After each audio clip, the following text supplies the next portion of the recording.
Out of all the places you've eaten, out of all the places you've been, what's your number one where you say, if money's not an issue, if I want to take my friends, if I want to go to a place and sit down and enjoy food, my number one is ... What is that place for you? Oh my gosh.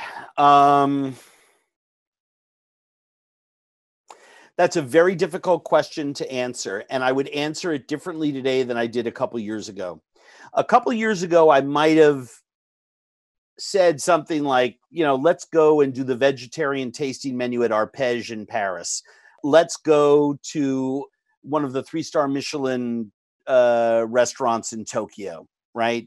Let's go and really celebrate in the private room at Alinea and tell them to really put on the feed bag for us, right? I mean, just to have that over the top experience. I love that kind of dining. I truly do. Because I love seeing what a chef can do, that kind of chef, at the peak of his powers with ingredients, the transformational things that they do with food, the techniques that are going to be used 30 years later once it trickles down to, home cooking. But I think what's notable and powerful for me are the places where I can share more food with more people. On the island of Palawan in the Philippines, there's a bunch of floating restaurants. Some are at the end of a dock. They've built a rickety dock half-mile out into the water. I wrote about one in my first book, a place where I can go where the fishermen come in and they lift the fish and the shellfish and the mollusks up into the center of the restaurant through a big hole cut in the middle of it. The restaurant is on stilts in the water, where you can watch the sun go down, where you're sitting on the water, where the bananas for frozen banana drinks are cut from a giant ripe banana plant that was tree ripened that's sitting by the bar, where the limes are grown in the backyard of someone's house and picked and brought in, where everything is so fresh and so simple, and it's really a matter of whether you want your fish or shellfish, grilled, raw, or sauteed. That's the only way we do it.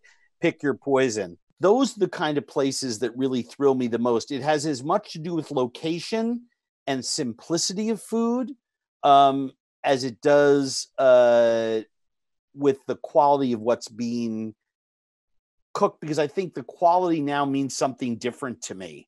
I've seen all the pyrotechnics. I've seen all the fancy stuff. You talked about Cartagena. In Medellin, there's a pollo al carbone. Charcoal roasted chicken is what's eaten. Every street has a different pollo al carbone place. But there are a couple that do it a lot better than the others, right?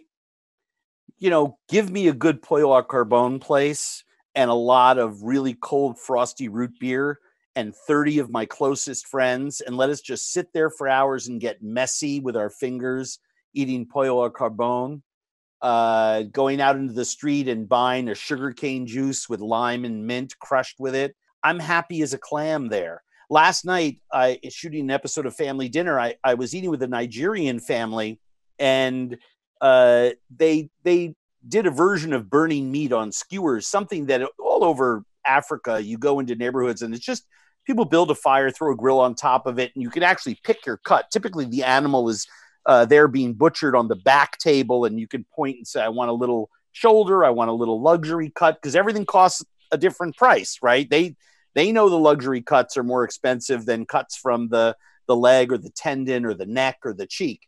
And, you sit there and you order it. Same thing in the, Jama El Fana in Marrakesh, in the souk there, where with lamb, it's the same. You order the meshoui and they pull a little bit from different parts of the animal and they put it on a piece of newspaper and they spill a little bit of cumin, chili, and salt mixture on the plate for you to season your own lamb with, and you eat it with your fingers. And if you want bread, they send a kid around the corner to the bread place and he comes back with that and some hot or cold mint tea.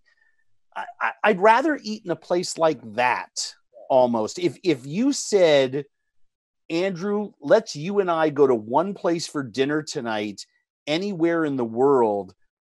It might be to some of the markets that I've been to in small villages, jungle markets in the Vietnamese countryside, where spring rolls and grilled fish and shrimp salads and just the food that you want to just keep eating for the rest of your life. You pinch yourself, it's so good, is being made fresh.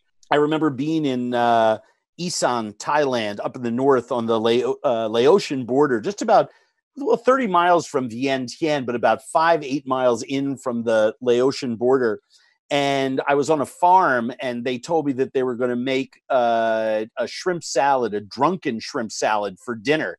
And I knew that, you take the small shrimp and they're live and you drown them in rice wine, and then you mix it with toasted rice powder and chili and ginger and garlic and fish sauce and sugar and mint and cilantro and crushed peanuts and tomatoes. And you have this just fantastic shrimp salad. It's one of my favorite dishes in the Vietnamese culinary canon. And Grandma went down to the river with her net and started taking these freshwater shrimp out of the river. I don't think I'd eaten anything that good. I would put that dish up against anything that I've eaten anywhere on planet Earth, right? Food is not just about the expensive, that's why the caviar conversation used to make me uncomfortable. And I have it freely with people where I have the opportunity to explain it, because the fact of the matter is that the food that I find is the most precious is the stuff that's only available on what I call the last stop on the subway. The further away you have to go to get it, the more valuable it is. A year ago, if you and I want to have a great meal in New York, right? I mean, between the two of us, we can call up friends. We can get into any restaurant we want as a deuce, right? We'll eat at the bar. We'll have an amazing meal. The chef will throw all kinds of free stuff at it. The bartender will keep us happy. And we're going to have a good time, you and I, any restaurant. But what we can't do is be out in a village in Botswana with a big fat yellow African moon rising up over the Aha Hills while a goat is slowly roasting over the fire, while people are playing the same music that their ancestors played for 40,000 years. We can't buy that. That's the precious experience that I got to have for 14 years on the road making bizarre foods and other shows that I miss.